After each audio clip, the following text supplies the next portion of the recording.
I've never considered myself to be very good at talking about art, and definitely not my own art, or about being an artist.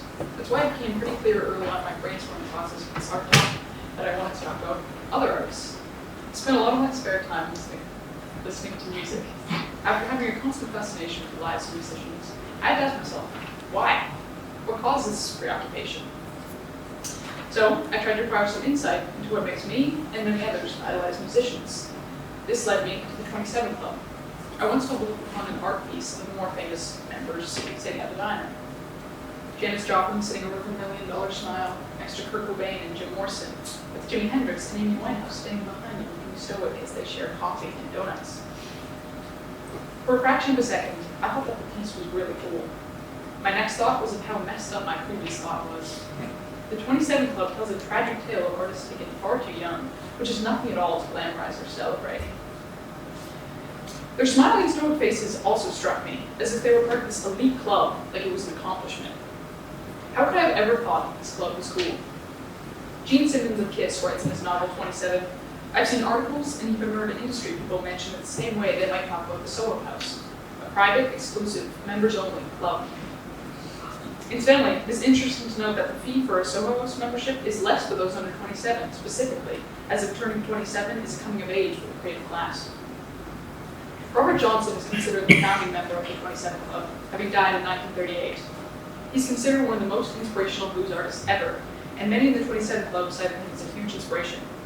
He died when accepting a drink from a stranger that was poisoned. The next member is Brian Jones of the Rolling Stones, dying in 1969 by drowning while intoxicated. Then Jimi Hendrix in 1970. Jimi Hendrix's death is highly debated. Most theories point to him dying from alcohol or barbiturate overdose. Janis Joplin died in 1970 from a heroin overdose. Jim Morrison of the Doors was deeply affected by the deaths of Hendrix and Joplin, joking to friends, though looking at number 3, and then died in 1971. Jim also was a highly scrutinized death, with the most popular theory being heart failure due to his alcohol and cocaine abuse, as well as his poor diet. Visual artist Jean-Michel Basquiat also died at 27 in 1988 from a heroin overdose. Basquiat's friend, Martin Aubert, recalls a visit with him. He was covered with pain and shivering. He said, I'm on heroin. I guess you don't approve of that, but I've decided the true path to creativity is to burn out. He mentioned Janis Joplin, Hendrix, Billie Holiday, Charlie Parker. I said, all those people are dead, Sean. He said, if that's what it takes. Basquiat introduces the narrative that he believes artists often need to sacrifice their lives in order to achieve greatness. He also mentions burning out, which I will directly talk about in reference to Kurt Cobain. Most believe that Kurt died by suicide, but his heroin abuse was a contributor to his death and his mental health decline.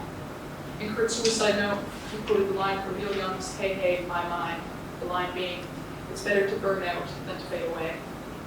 This line single-handedly represents the idea of the 27 Club. People idolize dying when you're young rather than fading away, meaning aging and losing their spark of life, their energy and charisma.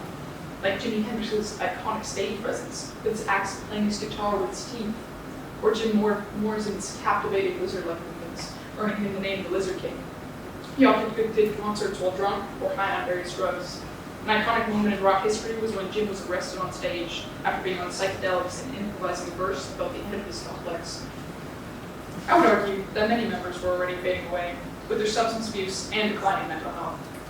When Brian Jones died, the remaining member of the Stones were informed. Keith Richards stated, everybody just looks at each other and goes, finally. If that doesn't tell you he'd been fading away for a long time, what does? Rehab by Amy Winehouse also represents the idea and problems of the 27 Club. The song is a hauntingly ironic, upbeat tune where Winehouse refuses to go to a rehabilitation center to help manage her drug and alcohol problem. Instead of recognizing this as a cry for help, we decided to validate this moment and choice, encouraging her to reject help by making this one of her biggest hits. Amy Winehouse eventually died of alcohol poisoning in 2011. Others less commonly considered to be members are Pig Pen of the Grateful Dead, Alan Wilson of Canned Heat, Pamela Corson, singer and fashion designer, as well as the wife of Jim Morrison, and Kristen Bach of Hole, all died from substance abuse at 27.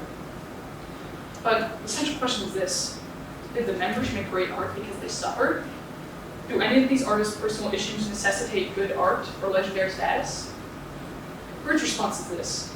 See, that's a scary question, because I think it probably helps, But I would give up everything that could help. But then again, I'm always afraid that if I lost a stomach problem, I might not be as creative.